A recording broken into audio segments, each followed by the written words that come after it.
Hi class, welcome back to our virtual classroom. Again, you're joining me from my couch. I hope that you guys are doing well and are healthy and are comfortable. And today will be the first video lecture where I present material to you that will be present on the quizzes and exams as we move forward. So today we are talking about campaigns. This whole week we're talking about campaigns and elections. So today's or this, whenever you're watching it, this video recording will focus on campaigns, how to win campaigns, and then a second one on advertisements. And then a totally separate one that I'll post by Friday will be about elections and some of the major problems we have with elections in the United States, including gerrymandering, the way that we vote, as well as money in elections. So definitely a full week. If you fall behind at all, the quiz will only be on campaigns, the section from the book that we've read, or the textbook will only be on the campaign section from that one. And then also from this lecture and the advertisements lecture, and I'll let you kind of catch up on elections and election problems for next week's quiz as well. So all of that said, let's get started with my sort of typical PowerPoint that I normally would have. So again, we're talking about campaigns, and the roadmap for today is going to be moving from what a campaign is, which I think you guys are mostly familiar with, then how to win a campaign. And that'll be the end of this particular recording, and then there'll be a separate one where I kind of just narrate you through some of the best and worst ads that I've seen and describe how ads work and when they work and when they don't. So, oh, see, I'm already having a technical problem. There we go. Sorry. Move my face. There you go. I'm up here now. So a campaign, as you probably sort of just inherently know, is an effort by political candidates to win a political office. It also includes their supporters, right? So supporters take place in a campaign by fundraising, word of mouth, and of course by voting. A really important word for today and for the rest of the semester is the word incumbent. An incumbent is a person who's running for re-election. So they already hold the seat. They already have all the campaign resources that they won last time. And so we say that the incumbent has an advantage, the incumbent advantage. And if you stop and think about it for a second, you can probably think of a lot of reasons why incumbents have advantages. So some reasons would be that they've already won a campaign, so they know how to do it. That they've already been in office, so they can say what a great job that they've been doing. They already have a set staff who's worked on their campaign, but also now they're staffers who work in their office to help them run. And name recognition is a really easy one. If people know your name, they're way more likely to vote for you, obviously. And so the incumbent almost always wins. So very rarely does an incumbent lose, and usually has to be retire or something else has to happen. So while and campaigns are really important, incumbents almost always win. So campaigns are more important in what we call open seat elections, an election where nobody is already in the office and whoever wins is going to be new. Oh, I'm gonna go back. So what I want to start with today is going from deciding you're going to run, which is hard enough, right? You'd be nervous, where you're going to get the money, how are you going to launch a campaign, how much time is it going to take? But we've already decided to run, us as a class, you and me personally, between our computer maybe.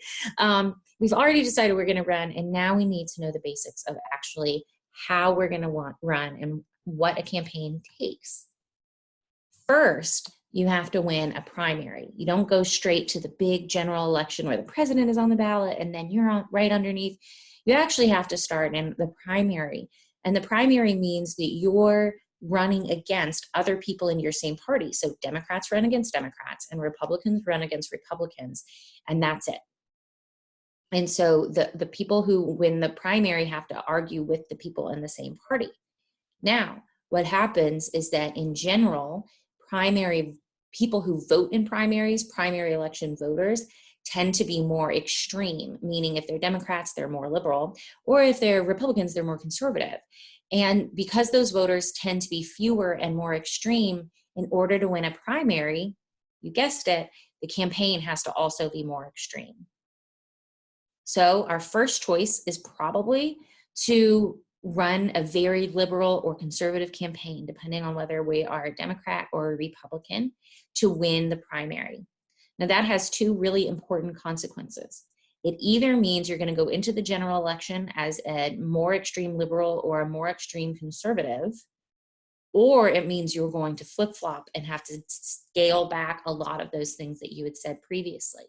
Neither one of which is a great look in the general election, because we're looking at more moderate voters who don't appreciate people who seemingly have lied, and they don't appreciate people who are way too far to the left or the right. But that's a decision we're going to have to make. The next thing that we're going to have to do, if we win our primary and we are really going to Congress, we're going to run for the House or the Senate, we're going to have to hire a pretty substantial campaign staff if we think we're going to win.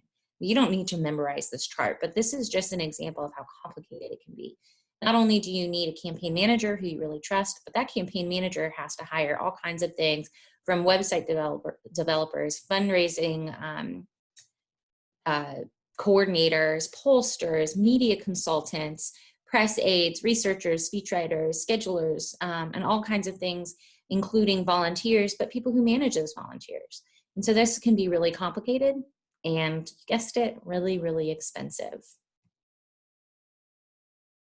This is a chart that goes through from 1986 to 2012 that demonstrates just how much more expensive it's gotten to win an election for Congress.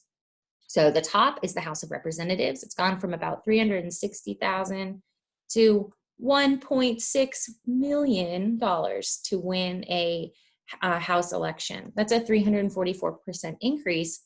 And be aware that these are in 2012 dollars. These are not, so it does account for inflation. So it really just has increased that much.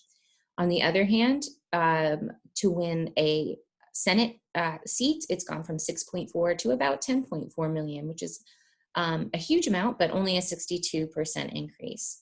I often have students ask me about why 2002 was such a low campaign spending for the Senate.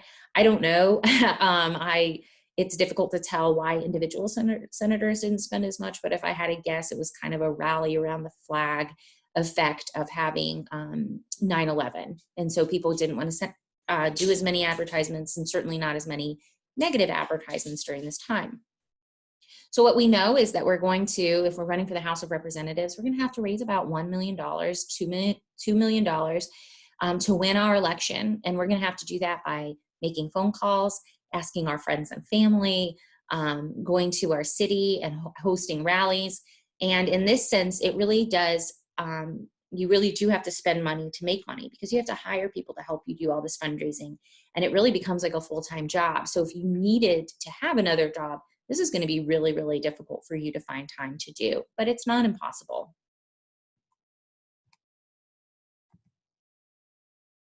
Next, we are going to have a debate. Now, debates used to be more about policy and who had the better argument. And when I say used to be, I mean like 100 years ago. Now they are televised. And so not only do you have to have the better argument, but you have to look good and you have to sound good in your voice. And you also have to be really practiced and not get flustered under any circumstances. It's a little bit overstated, but there's a myth in American politics that President Kennedy won the debate with Nixon on the first televised debate. But television viewers thought that Kennedy won because he was so charming and he had this winning smile.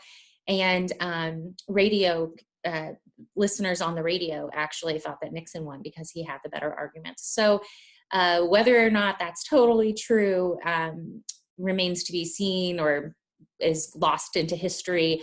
But it does kind of play into this idea that televised debates do create the need for a particular kind of candidate who's very intelligent. That's my dog trying to come in here. Sorry if you heard that. A particular candidate who's very telegenic. Looks good on TV. So another thing that we can do for our campaign is start micro-targeting.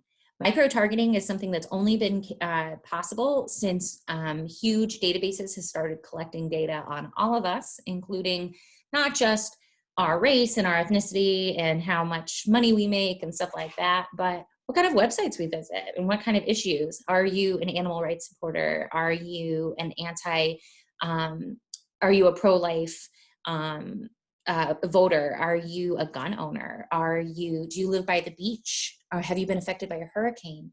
Or do you live in the middle of Nebraska and are really affected by agriculture prices? All of those kinds of things are not only collected, but analyzed by people who are running for Congress. And so that's something that we're going to want to do. So how do we use this big data, this information from over 160 million voters?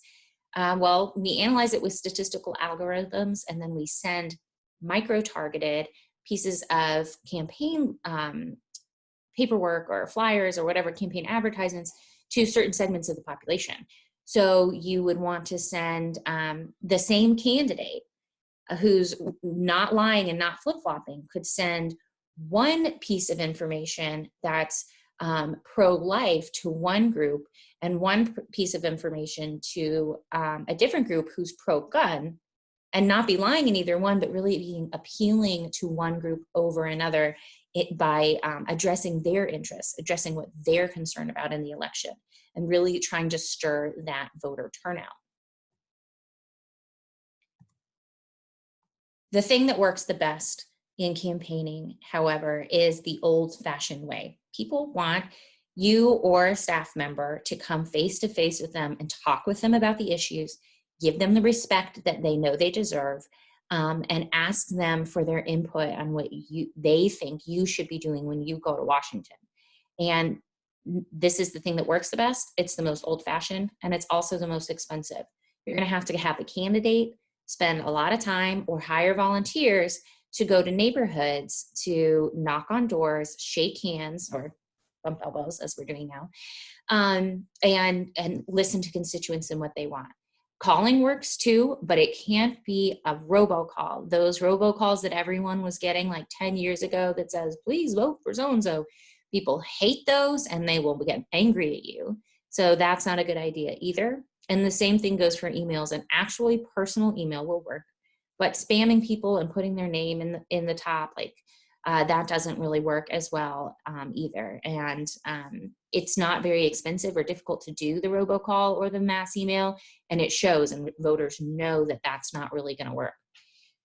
So the best thing you can do is go door to door. It's expensive, but sometimes candidates have to do it, and it can win candidates who are otherwise had no name recognition a lot of votes, because it shows they really care and they're connected with the community. So all that said, we're going to need to win our primary by being a little bit more extreme, then dial it back a little bit in the general election. Then we're going to need to talk with voters in their own homes, and we're going to have to raise a ton of money, $1 million, in order to be able to win an election. But a lot of candidates have even tried to be more innovative and tried things to see what works and what doesn't.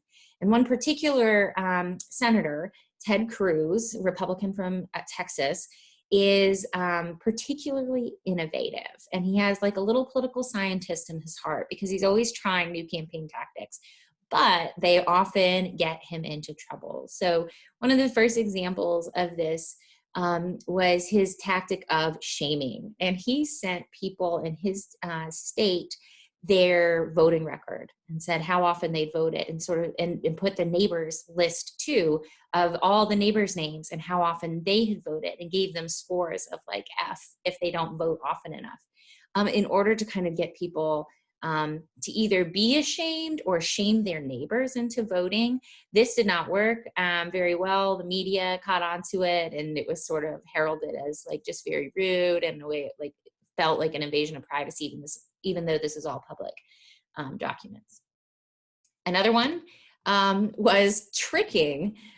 He also put, and you can see here on the envelope that it's addressed, Official Kerr County Summons, Voter Enrollment Campaign Division, Ted Cruz for Senate 2018. So you get to the bottom and it does say Ted Cruz for Senate.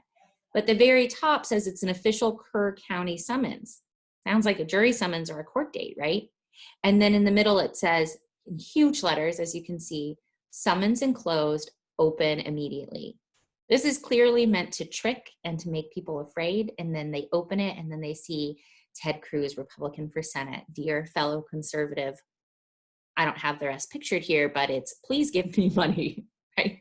And so as innovative as this was, it did not work. An older woman got it in the mail, and she was really scared and didn't know what to do and didn't know what to make of the whole thing. She thought maybe that there was the wrong paper inside and that she didn't get her jury summons or something like that.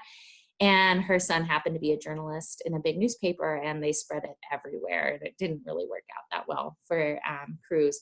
Although he wins his elections. It's just that people didn't cover it well in the media. All right, so the next section is going to be about campaign advertising. And so that will be a separate recorded lecture.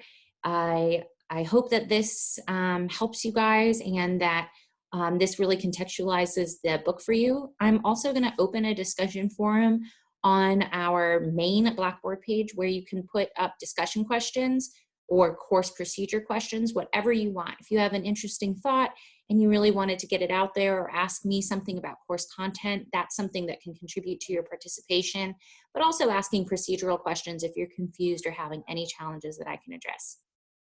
Okay, I'll see you next time. Thank you guys.